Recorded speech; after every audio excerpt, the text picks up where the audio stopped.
Hello, and welcome to Pressing Buttons. I'm Hugo. I'm Nick. Another great week, another great episode coming at you. It's good to be back after not being here for a week. To start off, we want to apologize for last week. We didn't do an episode. We were going to record, and then we realized there was no news, or the news was shitty for the weekend. We were like, we don't want to do a subpar episode. So, if anything, we think about our fans, right, Nick? Always. Yeah. So it was a very slow week last week. So apologies for that. We're back with another episode. Hopefully we got some good takes. But because of that, we were able to release our Buttons Press review, which is our first review. We did it for Marvel Spider-Man 2. If you haven't been able to check that out, go check that out on our YouTube channel. We're really proud of it. I think we did a really good job. We hit a lot of points on the game that we wanted to hit and what we liked about it and how much we enjoyed the game. And we'll be doing more reviews in the future, so look out for that. So make sure you guys go to our YouTube channel and check that out. And then one last other thing, I know we had kind of been teasing a big Halloween episode for a bit. We did a really good one last year, which we like to have a little fun, dress up in costumes and stuff. But Nick and I haven't been able to record in the same spot in a bit. Obviously, he has a baby, got a lot of things to take care of. I don't have any children. And I'm single, so I don't have a lot of things to take care of. So no responsibilities. So it's all my fault. Yeah, you're just exposing me right now. I didn't mean for it to go that way, but I guess I guess I am. Well, don't worry. The costumes have been purchased. Yeah, but we'll wear them at some point. Yeah, that is the announcement that we wanted to make. We will be doing the episode eventually, even if it's after Halloween. Obviously, we like to have fun in this podcast, and the Halloween episode is something we've been looking forward to since last year. Honestly, we decided on some pretty good costumes, so hopefully everybody's surprised when it. I think they're arguably incredibly lame, but it'll be funny. But they're lame in a fun way, yeah. Yeah. Lame in a pressing buttons fun way. Maybe. But look out for that episode whenever we're able to record it together and enjoy it. But let's get to some video game news. We're going to start right off strong with the Discord's favorite topic, and that's Bungie and Destiny, but not in a good way. So obviously in our Discord, it's a big community, 150 people strong. Keeps growing, but we get a lot of people mostly play Destiny. So this news that came out this week out of Bungie definitely hit hard to a lot of people, especially because they enjoy the game so much and they have so much confidence in the studio. But I think just overall for the state of gaming, where we're at with all these big studios. And the news was that Bungie did a mass layoff. They laid off 100 people out of their 1,200 group workforce. A lot of notable people, mostly the social media teams, which really are kind of I would say, the backbone of the studio, just because there's so much shit that happens in Destiny all the time, and the social media team takes a big brunt of the attack. I know there was also a big group out of the HR department, and then one of the most notable ones was, I believe, I might fuck up his last name, but Michael Salvatore. If I say that right, he's Italian, I think, or something. But he was the original composer from Halo, and obviously in Destiny as well. Make some amazing scores.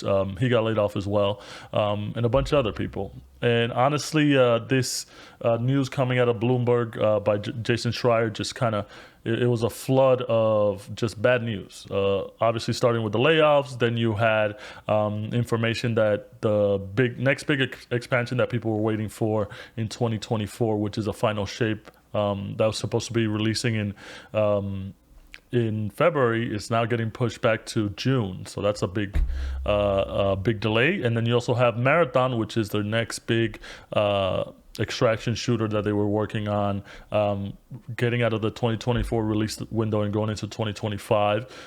These have not been confirmed completely by Bungie, so there's still a little bit of speculation on that, but Jason Schreier is a good reporter. He usually has right and factual information, so it's only a matter of time, I think, before it does get confirmed. But we're just going to talk about it. Obviously, this year has been a big amount of layoffs for video game companies. We got Ubisoft, you got Take Two, you got the Embracer Group, all those studios, and now Bungie, just laying off hundreds of working developers. It's tough to see. I think it's thousands. I think it's got to be thousands at this point. Oh, you mean in general for all of them? In general, yeah, in general, yeah. Yeah. In general, it's thousands. I always tell Nick it's hard to see just because I feel like video game industry is, it's on the up and up. Video games are one of the highest forms of media around. I think they surpass movies and TV shows in terms of revenue, and all these companies are making money ham over fist, like Fortnite and stuff like that. Epic Games over there, but we still see a lot of heavy mass layoffs, which is, I know it's a business, but it's tough to see. And unfortunately for Bungie, their last big expansion, Lightfall, that released in February of this year, didn't really hit expectations, even though it was one of their most populated expansions released at the time with a high player base count. It underperformed. Their revenue over the year was a 45% loss. So I can see why they kind of had to make some cuts. But when you look deep into the reporting, you also see that none of the executives really took a pay cut to kind of, or a bonus cut to kind of offset the layoffs or anything like that. So as always, the people at the top still got to make that money. And the other thing with this is also very interesting is that Sony had no say, well, not no say, but they had no part in the layoffs. It was reported that it was mostly a Bungie decision. It is kind of weird because also a couple interesting facts came out of this, which is one, they did it at the end of the month, so a lot of people's health care wouldn't be covered for the rest of the month. They wouldn't have health care in the new month. There was like 1 day, yeah, like one day left. Yeah, you get 1 day of health care, so it kind of sucks. Yeah. Two, the stock options that people got to buy back or whatever it was when they were bought out by Sony. People lost them, so they weren't there with enough time to be able to vest those stock options, which also kind of sucks. It's just an overall tragic thing to say, especially with Bungie, who's usually ahead of the game in terms of treating their employees really well. What are your thoughts on the layoffs and just the future itself of this studio that has been known to do so well for so long? Yeah, well, I think I was going to ask you the question whether this is surprising to you from a Destiny player perspective, just given the quality of some of the recent expansions, and whether maybe the quality hasn't been there. Maybe in absence of Sony acquiring the company, maybe they would have had some kind of like financial hardship with actually just being able to sustain as a business, just given the performance of the game. So I'm not surprised, just because there's so much, this has been happening in the tech industry broadly, just layoffs all over the place. I think Google just announced another big round of layoffs. That's been happening. I mean, basically for one to 2 years at this point. And then it's been picking up this year for sure, just in games. So it's been happening kind of all over the place. So I'm just not surprised from a broader trend perspective. That just seems to be the thing, that there's a lot of belt tightening going on and people trying to figure out what their next moves are in games development over the next 3 to 5 years.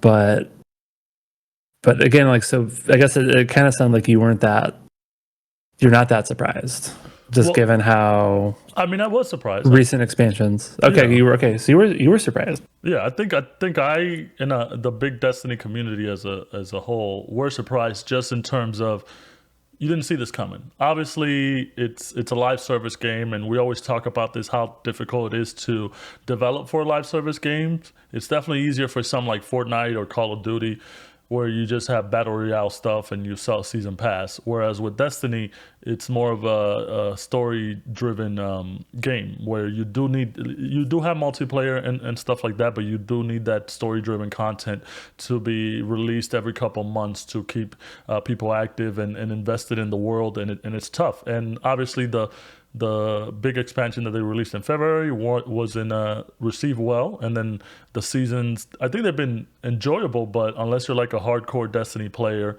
you're not gonna really get into it, and that's one of the big problems they have, which is gaining new players, whereas retaining older players is getting harder and harder because people want more content, but it's hard to develop this and keep them together. And obviously, coming next year, they were saying that they were going to try a new model. Instead of seasons, it was going to be expansions and all that stuff.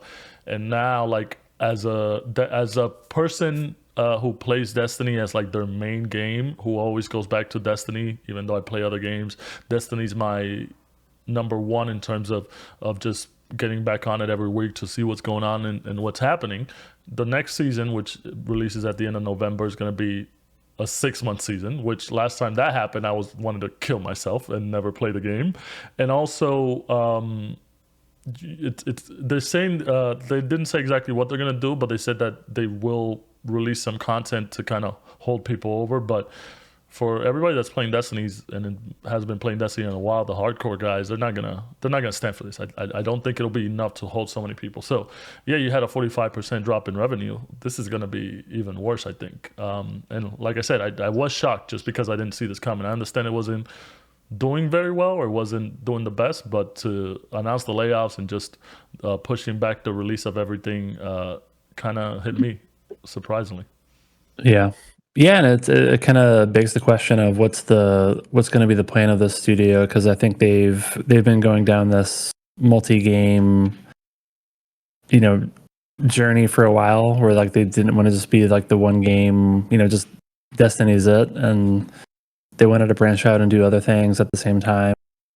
Marathon is the next thing coming out from them, so it's like, okay, is that really sustainable, like for them to be able to do that at the same time? If they're presumably you need to grow headcount to be able to deliver on that vision, as opposed to paring down people. And then the other thing that we've talked on this a few times, but Sony acquired Bungie. One of the core hypotheses of why they did that was to acquire live services, expertise and best practices, and to be able to disseminate that to other first-party PlayStation studios, which I always knew was complete bullshit. And like, I think it was just them pandering to investors as a way to justify the very high price that they paid. But even if they actually did believe that, there was just like no way that was actually going to be executed upon, just given all the statistics and then my own personal experience with how acquisitions go, and like all your plans for like what you're planning to do with acquisitions. So it's like, okay, that takes a lot of time and effort to actually be able to, distill your knowledge and then distribute that to like other studios in a meaningful way. So again, if you're reducing your workforce, that's like a headwind to actually being able to do that. So those were like kind of the two bigger questions when I saw this. I was like, okay, what's the reality of becoming a multi-game studio and then also becoming this like PlayStation live service, like centralized resource for all the other studios at the company. So yeah, I mean that might have also factored into everything kind of going downhill, which is being overworked. And it is hard to do. I mean, you're going on almost 10 years. It'll be 10 years since the original Destiny got released in 2020, in 2014. It'll be 10 years next September. And it's insane because as a player who has invested 2,000 hours on Destiny. Insane, yes. Oh my God, I thought you were going to say dollars. Oh no, I don't. Which maybe you're not that far off. But yeah, well, I mean, in the expansions, but it's like buying a game every couple months, which is fine because I enjoyed the content, but it's just more of the time. And I know everybody who is such a hardcore Destiny player has invested around the same time in the game and in the story, because this is kind of like a big galaxy expanding story, great narrative. It didn't start off strong with the first one just because they didn't really know what they were doing or had a good story lead to go off. But I think the last couple of years they kind of set the ship right in terms of going for one central narrative, which they wanted to kind of conclude next year with the Final Shape expansion. But to see this getting kind of pushed back and just them not knowing exactly what's going on or releasing enough information, it is kind of weird. We talk about our favorite TV shows all the time that get canceled or just end without kind of resolving anything and having that big payoff. And I think that's what hurts the most where that's in jeopardy. Obviously, it's tough to develop a live service game. And when Bungie did single player experiences with a story, something like Halo or Marathon or whatever it was at that point, I think they succeeded.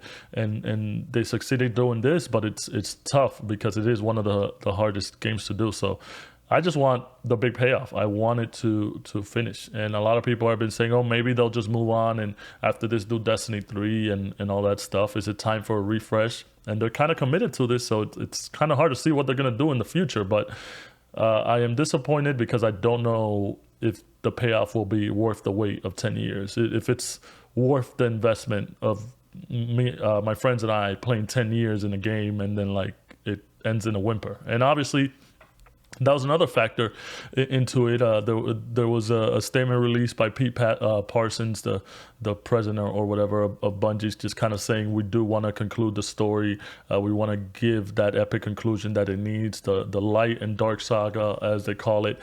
They want to stick the landing, but it's tough, man, because not everybody's going to be happy, but you want to at least make the people who have invested so much time in it to be happy. And I know it's tough for you because every time I try to get you into Destiny, it's like it's tough to get in. You can't just get into the middle of a game, of a live service game. You can't just get in.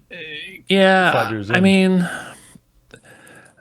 I think it's possible. It's very difficult. I think it is possible.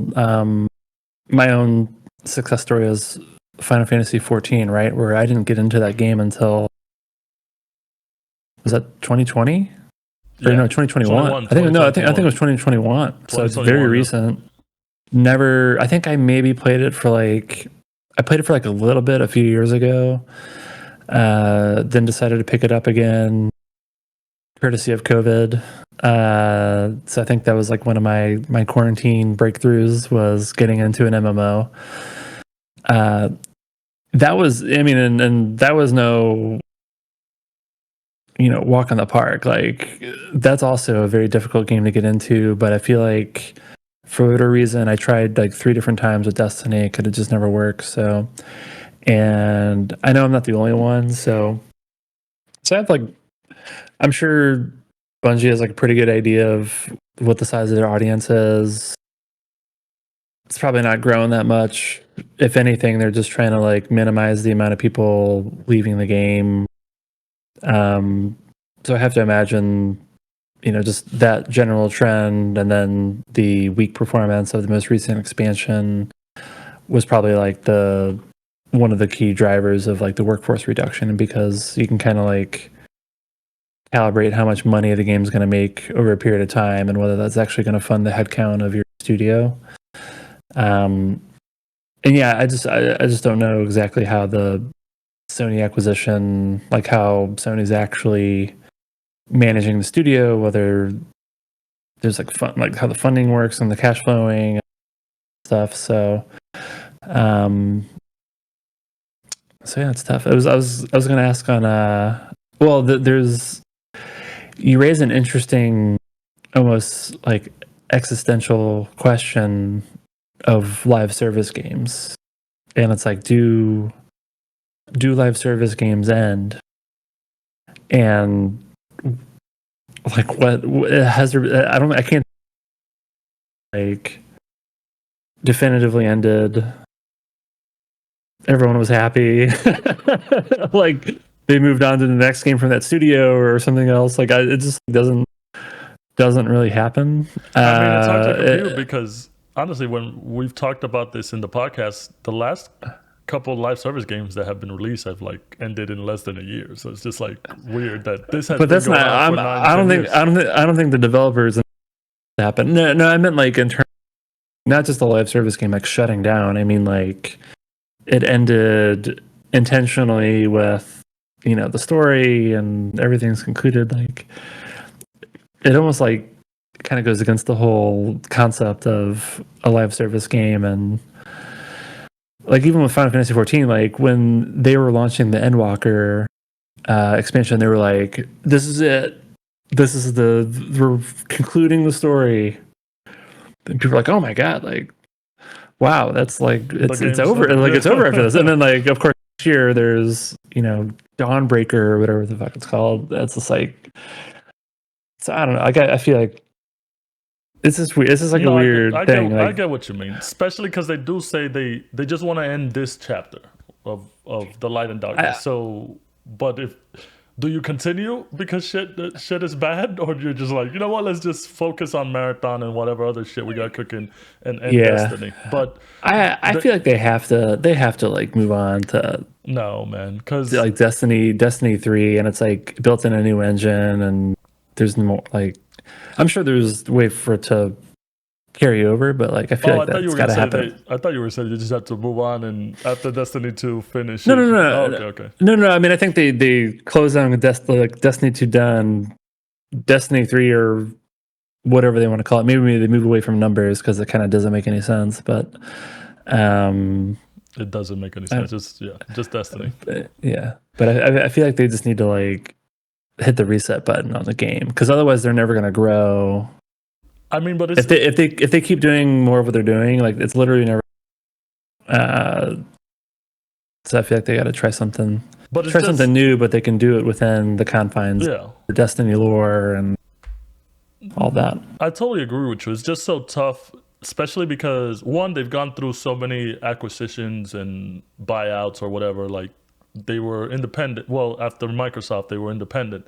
Then they got were partnered with Activision Blizzard. Then they bought themselves out. Now they bought by Sony. So a lot of that. Isn't that hilarious? It's very hilarious. They're like, we want to be independent, and then they go independent. They leave Microsoft, and then they fucking partner with Activision. Like Activision was who they wanted to partner up with. Like that's unbelievable to me. But going back on that, that was, I think, the easiest time, just because even though Activision Blizzard maybe wasn't the best, it was easier for them because they were able to use other studios under the Activision Blizzard umbrella to help them out with content, which is I think they released some of the best content that people had.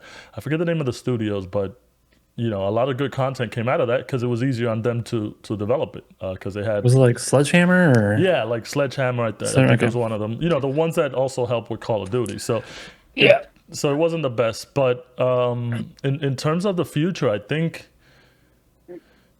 because of, like I said, the buying out and getting bought out, and then also the changing in leadership, they don't know where they're going. And obviously, if they were going to be making Destiny 3, you'd have heard about it, or they would have kind of presented a front of like, hey, we're still going to be doing Destiny 2, but we're looking to move into Destiny 3 or whatever, or to move it into a new engine and have better resources or whatever. But there's no inkling of that. There's no information coming out of anywhere saying that that's their plan.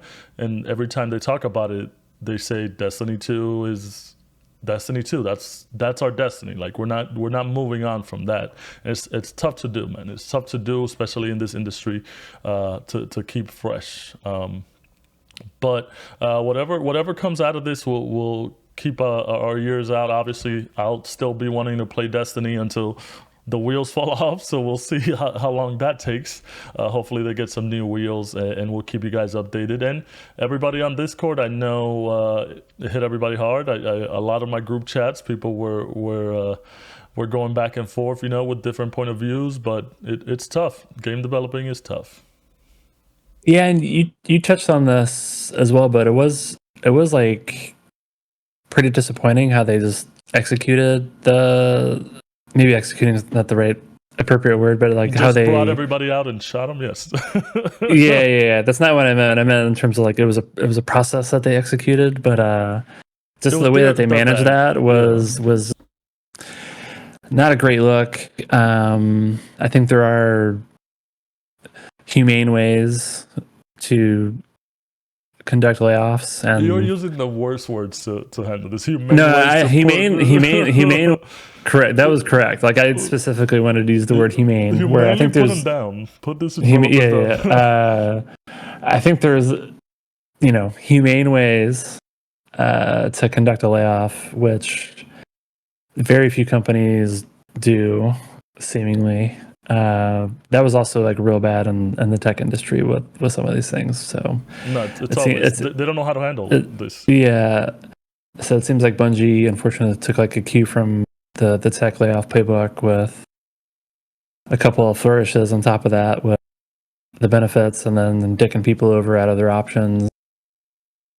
So that's not great. And it kind of, I think that surprised me the most. That was like the most surprising thing. Yeah, and I think Bungie, has a reputation of trying to do the right thing. I think in the minds of the fans of their games, like there's some controversies or whatever, but I think broadly speaking, they seemingly try to do the right thing. So I think that persona is kind of like at odds with how they just kind of conducted this layoff. So yeah, that's unfortunate.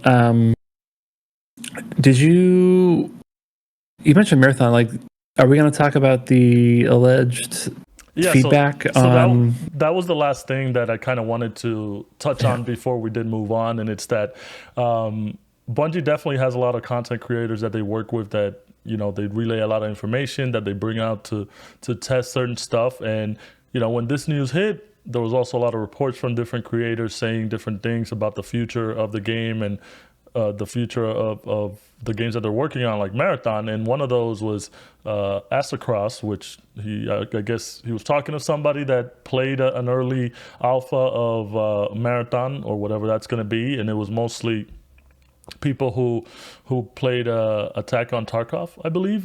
That's the game they're kind of basing it on, which is like an extraction shooter type game. And he reported that Marathon had been canceled in 2022 or 2020, one of those. And later on reports came out that it was just more delayed. And I think that's like the big thing, where in this space we had to kind of just wait it out. I know it's kind of easy to assume and have people throw out information and kind of take that. I think until we get a full picture, to just kind of hold back, because it's a game that's in early development. Every game that I played in alpha sucks ass. Like, I don't want to play alphas. It's tough to do. And at the end of the day, and especially with developing games, most of the games don't come into fruition until the end, until it's like a week or two before going gold, like when everything kind of just sticks together. So with that, I still have full faith in whatever they're doing with Marathon and in whatever the future of Destiny is, even though I didn't sound too sure on that, but we'll see. Did you just read the headline about Attack on Titan ending? No. I mean, okay. I've read the manga a long time ago, so I know that. Okay. Why? Because there's in the news. Because you called the game Attack on Tarkov. it's Escape from Tarkov. Escape from Tarkov. Okay. Yeah. I was like, I wonder if there was like some, like, you just saw something about Attack on Titan. No, I knew it was something from Tarkov. But it's Tarkov. No, it's this one. Because I literally just like all the stuff on Attack on Titans like in my feed. Gotcha. Well, I guess the anime is shooter, so I should have been like, yeah, Escape sounds better than Attack. But yeah, like, no, I think I wouldn't be like sounding the alarms either. Like, would be my take, because it's an alpha, and then it's also if it's specifically trying to get feedback from the Tarkov people. Like, I've never played the game, so it could be like completely wrong, but I feel like that's like a very specific game. It's like for a fairly hardcore audience, and maybe it's like kind of similar to like asking if you had like a game like Fortnite in alpha and then you like ask a bunch of PUBG people who like play like 10,000 hours of PUBG and be like, hey, come check this out. Like they're gonna hate everything about it. Like this is how it goes. So I think there could be like a version of that happen. So I wouldn't get too worried about it. Also, the reason I'm anticipating Marathon is not because it's an extraction shooter. It's because I know how well Dungy Buzz. I'm all mixing words up over here. I know how well Bungie does first-person shooters and gun feel, and just how amazing it feels. That's what I want. Why I want to play the game. Obviously, extraction shooter sounds fun, but I know the gunplay of a Bungie game, so that's what I'm most excited about. So I have high hopes. 2025. I mean now. 2025. Yeah. All right. So that does it for enough Bungie news. Mostly me, aired out my grievances. So fix your shit, Bungie. Stop laying people off and release some games. We're going to move on to a little thing called BlizzCon. So Blizzard and Blizzard Activision, who is now owned by Microsoft, they did their annual BlizzCon. Not a lot of announcements done during the time. Obviously, they're in a transition period with the approval going through for the acquisition by Microsoft recently. So this is obviously a lot of stuff that they have been working on. A couple things of note: they announced the next 3 expansions of World of Warcraft, which a lot of people still play. Not us, but that's a thing.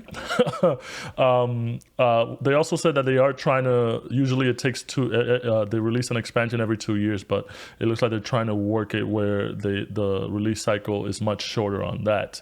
They also announced the next expansion, the first expansion for Diablo 4, which surprisingly people still play.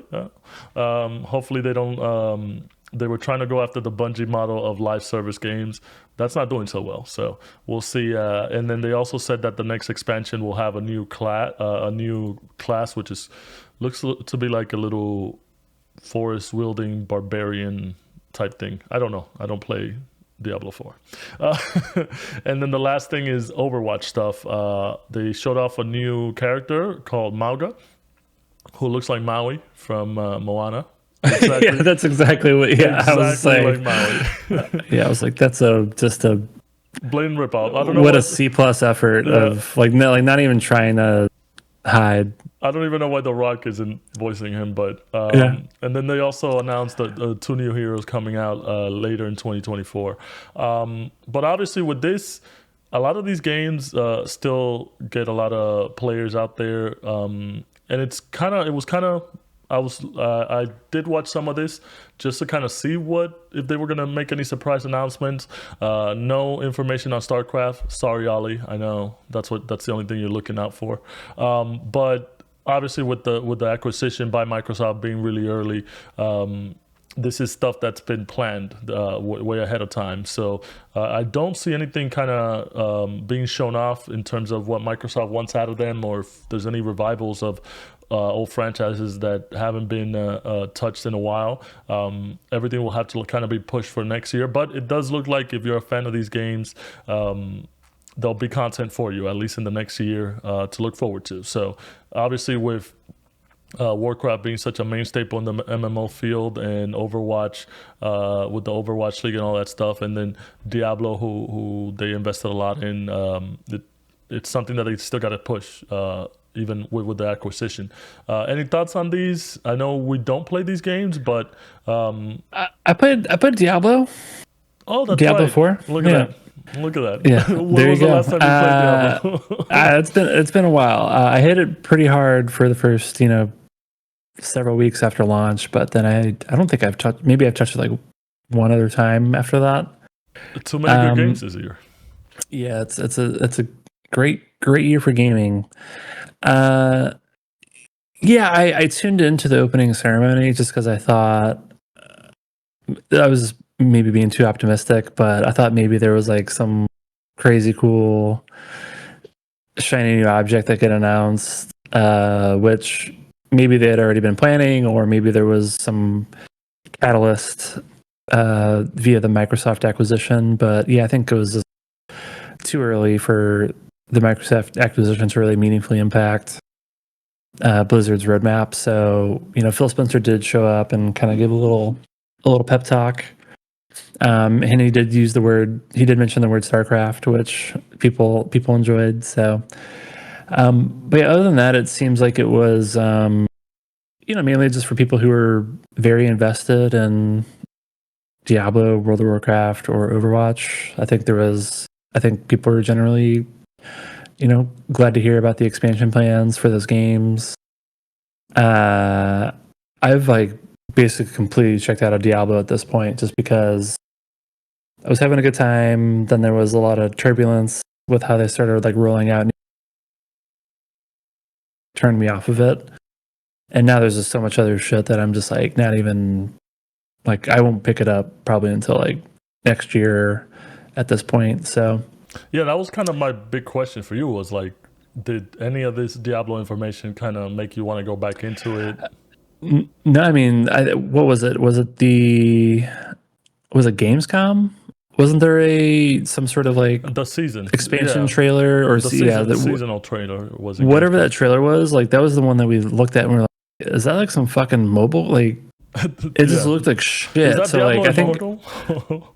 yeah. So it's the game had already been in a tough spot for several weeks, and then I think that trailer was just what the hell? So that might have been the nail in the coffin.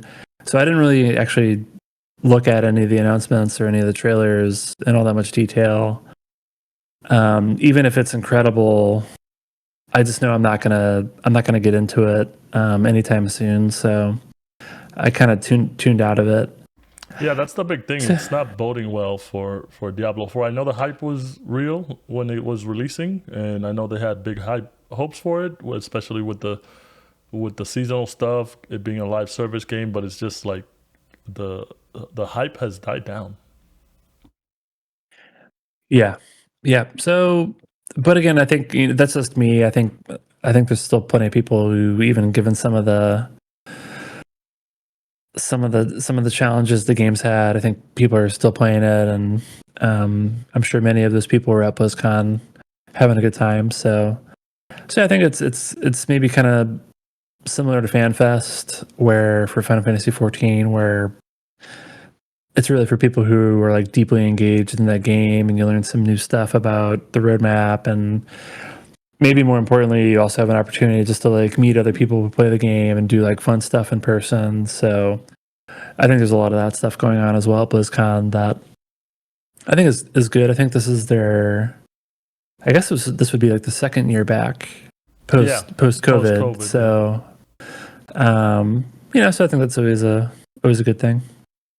Yeah. All right. So if you're a fan of those games, you got shit to look forward to. Yeah. Well, then we're just gonna move on to the next thing. The next thing I think we are both fans of, and that's to end the news segment on a lighter note, and that's gonna be on some Like a Dragon. So Like a Dragon Infinite Wealth, aka Yakuza. This would be the 8th one. Is this the 8th one or the 9th one? Wasn't the last one 8? 7. Okay, so this would be 8. I always forget because with the whole name switch, it kind of threw me off. But Like a Dragon Infinite Wealth, if you've heard the podcast, you obviously know Nick and I are big fans. The last one, they rebranded from Yakuza into Like a Dragon, which is the official Japanese title translated directly. And it was a different tone, obviously, with it being an RPG element as opposed to the old one being a beat 'em up type element, but obviously staying with the main theme of Japan and just going around Japan. Nick, big fan of Like a Dragon 7 with the new hero Ichiban, and I was always a big fan of Yakuza 1 and 2. Big fan of Kiryu, who just beats people up. But with this one, it's a bit more of a different tone shift. They're going to an island, which is a bit like Hawaii. You're going to be able to play as Ichiban again and Kiryu. But they did announce recently that you're going to have a Happy Resort Dondoko Island, which is basically Animal Crossing inside Yakuza. So obviously, they're known for doing these side mini games or doing a lot of mini games in the games themselves. So you could do a lot of things in there and enjoy yourself, whether it's with the hostess mini games, which controversial, but it's funny. It's good to see. Yeah, you know, it's right there on the line of controversial or just fun game mechanics. Yeah. But yeah, they released a trailer for this. It looks really fun. Not for me though. I'm not like a big builder guy, you know, when it comes to like building things and just setting up a town and all that stuff. And I initially thought that this was the game, and I'm like, fuck, then I'm not gonna play this game. I remember, so this was so funny to me. I was like sharing the trailer around. Well, I think maybe you shared the trailer first, but like I just didn't see it initially, and then I got around to it later in the day and actually watched the trailer, and I'm like, oh my god, this is unbelievable. It's basically like a version, a very fairly like expansive, version of Animal Crossing inside of this game. And then you're like, this isn't for me. This is not my thing. I don't know. And I'm like, just don't play it. Like, what? And I think you interpreted it was like that was the game. And I'm like, no. This is just it's like a mini game, but it's Yeah, like a it threw huge me one. off. It's like, yeah. So I think that's what threw me off. That it was just like so expansive. I'm like, is this what I'm gonna be doing in the game? I don't want to do any of this shit. I mean, it looks fun. The characters look fun and all that stuff, and I'm pretty sure in your hands and other people's hands that do enjoy that stuff, that aspect of it. Ollie, also looking at you again, you would probably love this shit. I think it'll be fun for a lot of people, but I'm glad I will have my regular Like a Dragon experience. Yeah. I mean, for me, it's like it's like I think there was like a real estate management sim in Like a Dragon, or Yakuza 7, whatever we want to call it.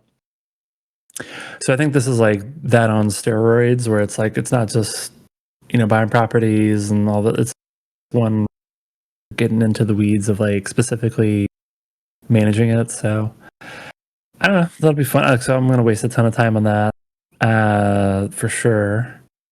Well, I like the mini games. I just like them for a short period of time. I don't want to invest too much time in them. Yeah. Well, so I think this is kind of like an experiment for them, because I think they've generally designed these as like, there's a bunch of mini games. I think another fan favorite is like the kart racing, or the race car, or the remote control cars, or RC cars. So, I think they have some mini games that they generally include in all their titles. So, but yeah, I think this one seems like it's the most, like, you can go pretty deep in this one. So we'll see how that plays, but I'm looking forward to it.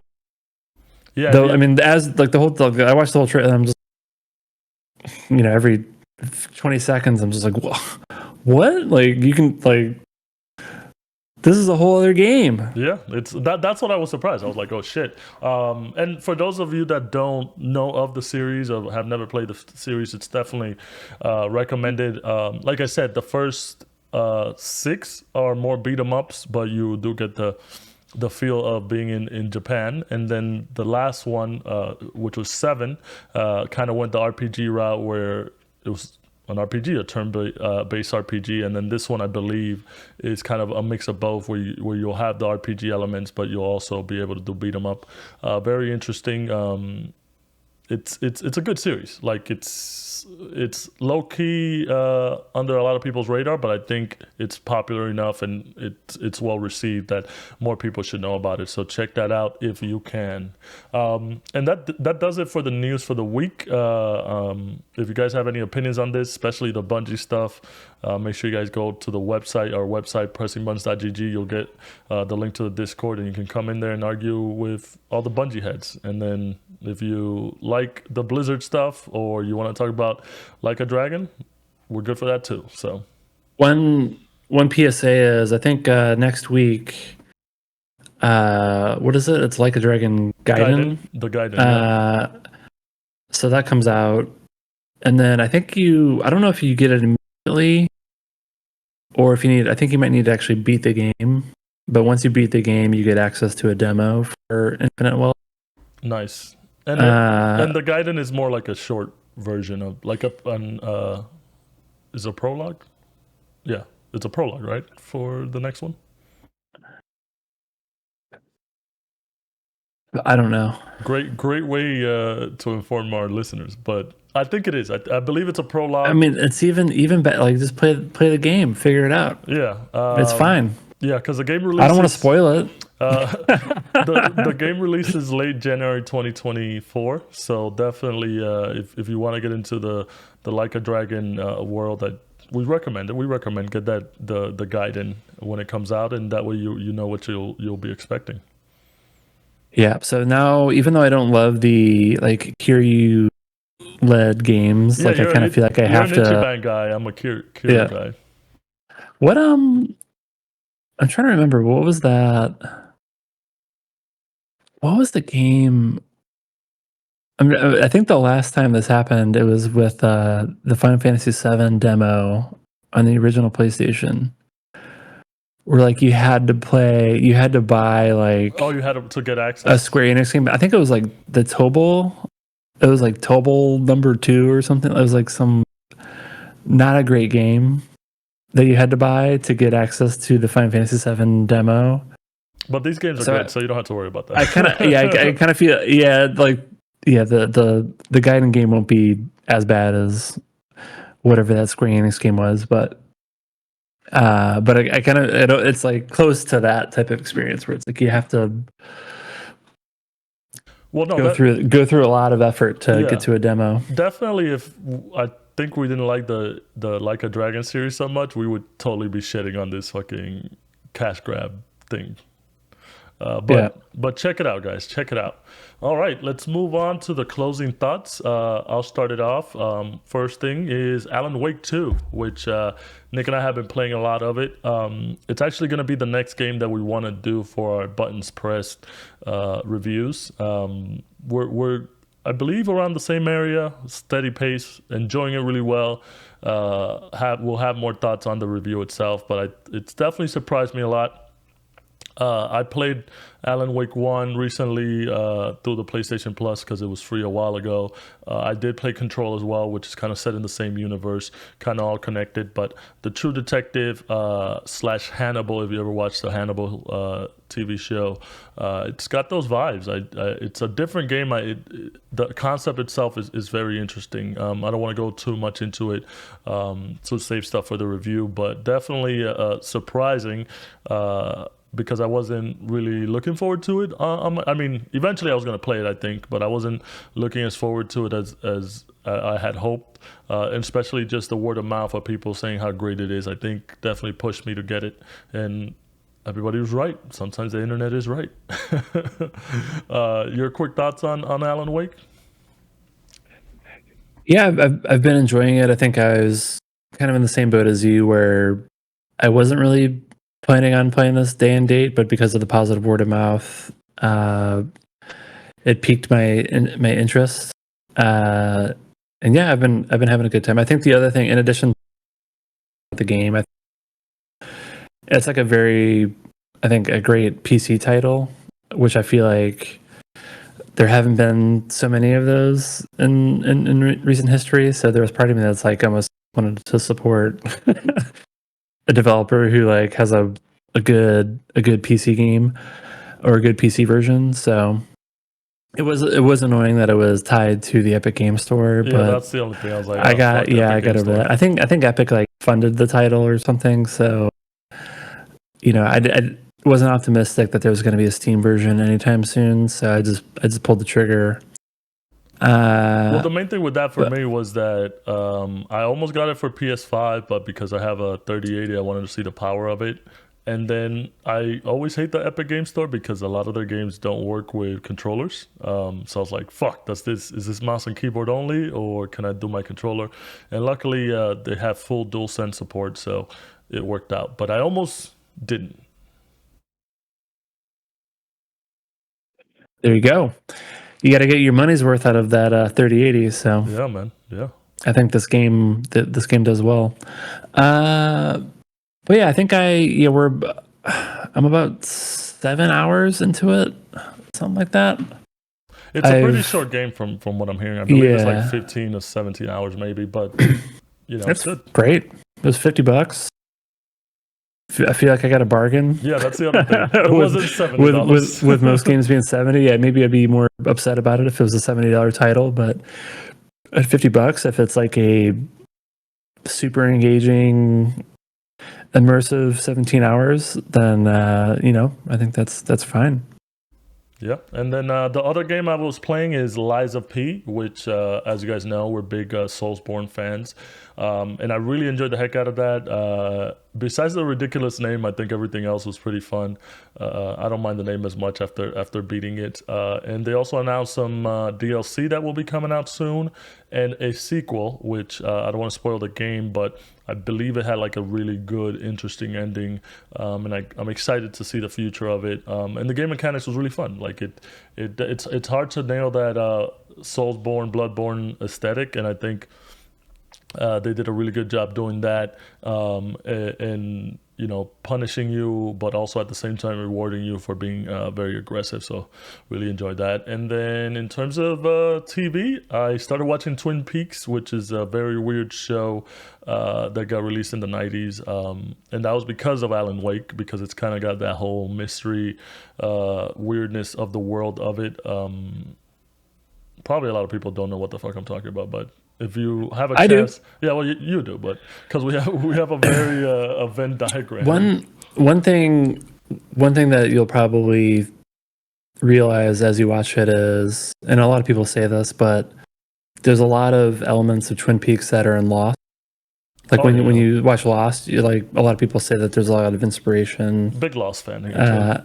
Yeah. So I just wanted to call that out. But yeah, I think it was like 5 years ago, maybe, where someone was like insisting on me watching, and I marathoned the whole thing. And I feel like it's old, but I feel like it's kind of like charming because of that. Yeah, and I think it actually holds up pretty well. Yeah. So it's good. Do you know how far into it are you? Oh, just like 2 episodes in. Oh my god! Dude! Well, the thing was, I had watched like at least the first season before, but that was such a long time ago. So I restarted it again. So like on the rewatch, I'm at 2 episodes in. But all the Lost comment, like you haven't even gotten to that yet. Well, it's very Lost if you say that, but I also feel The Leftovers probably definitely had a lot of inspiration from that with all the mysteries and weirdness of it. So. I'm excited for it. Like Twin Peaks was like so ahead of its time. It's like, it's insane. There you go. So I'm excited for that. And then the other thing I've been watching is Gargoyles, which what was that face you made? Because I'm excited for Gargoyles, and I figured you'd be excited too, or whoever's listening to it love some Gargoyles. I do. I have a Goliath. I can't remember who manufactured it, but I have like a Goliath toy. Yeah, that's what I was thinking when I started watching. I was like, damn, I should get a big ass Goliath from like Sideshow if they have one. But oh no, it's I don't know if they just say NECA or if it's just like Nika or something, but it's that toy company. That's gotcha. Who made. Yeah, they're doing like a Gargoyles line. Gotcha. So for those of you that don't know, Gargoyles is this animated show that was in the 90s during those Fox Kids, Spider-Man, X-Men, all those cartoon period. Very enjoyable show. I think the voice acting in there is amazing. Keith David obviously doing Goliath. And then, like I didn't realize this at the time. Obviously you get older, but like the dude who does Patrick from SpongeBob is Broadway. So that's kind of funny. Just like you start hearing the voices, and now that you're older and you can grasp them easier, it's like, oh shit, it's this person that's doing the voice. So that's pretty cool. And then obviously I think Disney announced that they're doing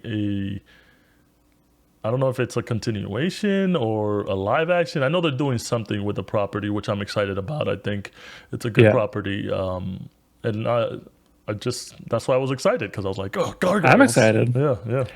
What about I'm excited. No, that was one of my favorites. It was very mature. Yeah.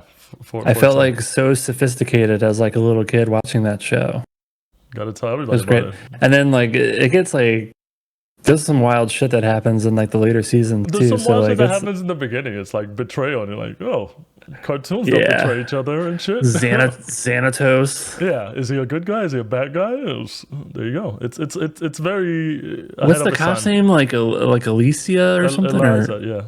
like They she's say different. cool. She's very cool. She's cool. Like it's just there's so many good characters.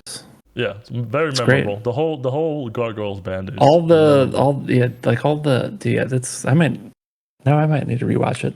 But yeah, I can't remember. It was kind of like a cryptic announcement, but they were like gargoyles and something coming out of it.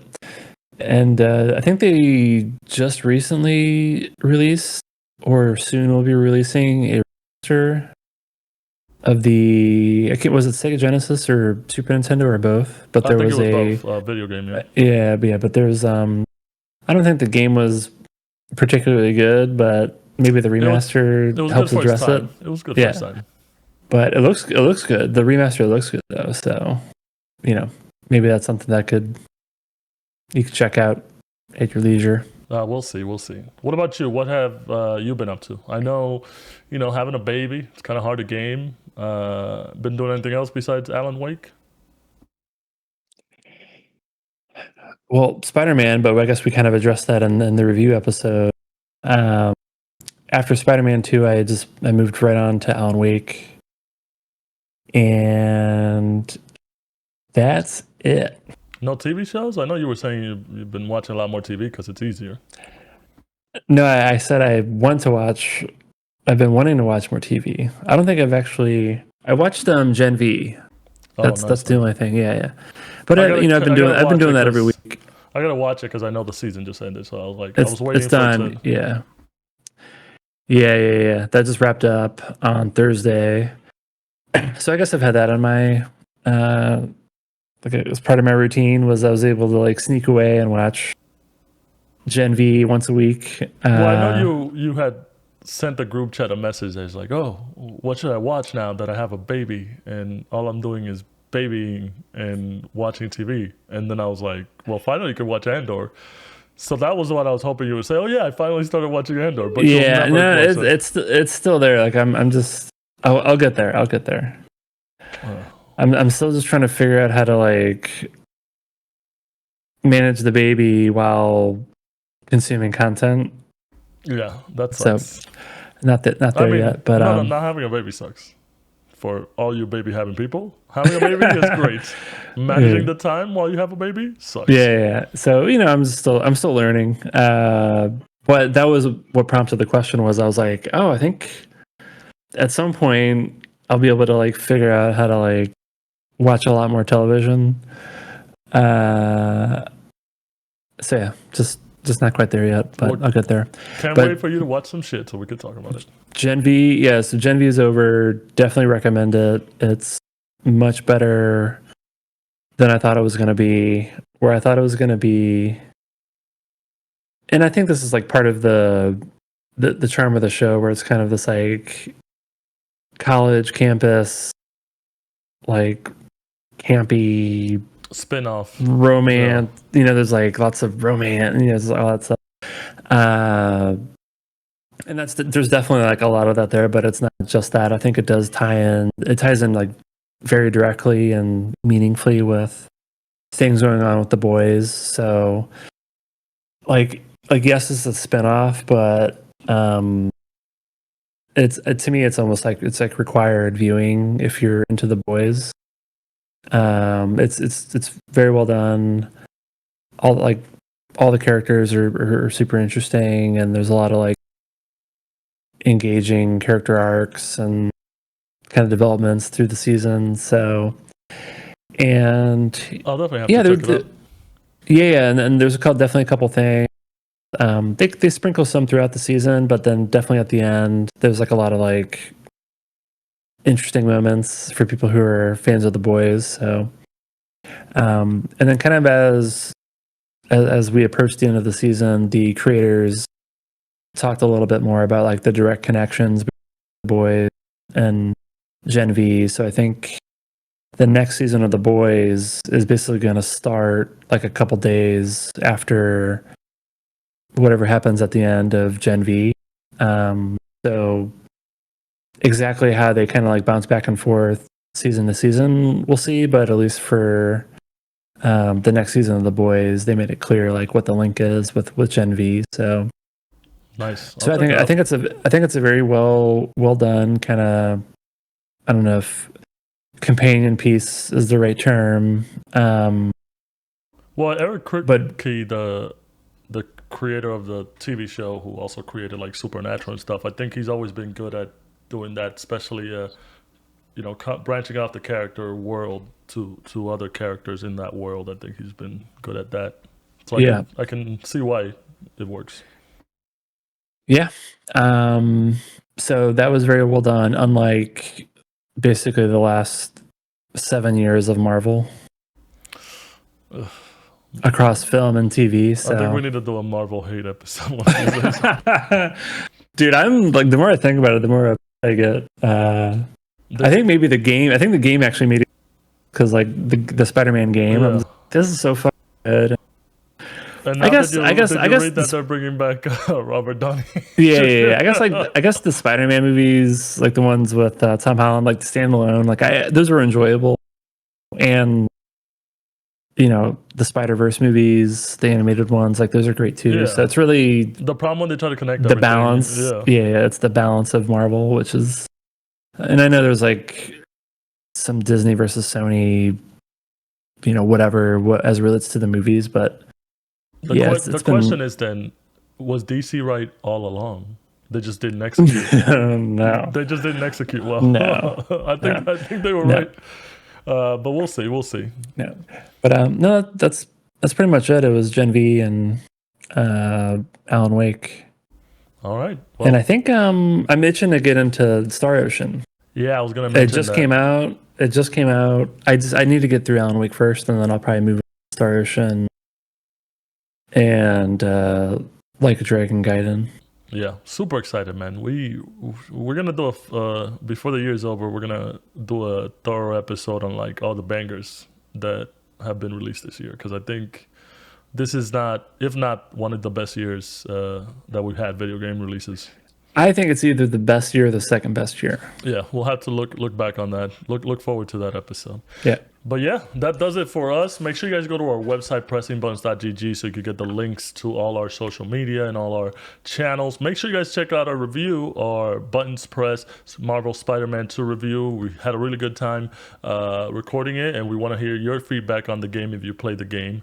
And we'll see you next week for the next episode. Hopefully, we're on time. Have a good one. I'm Hugo. Bye.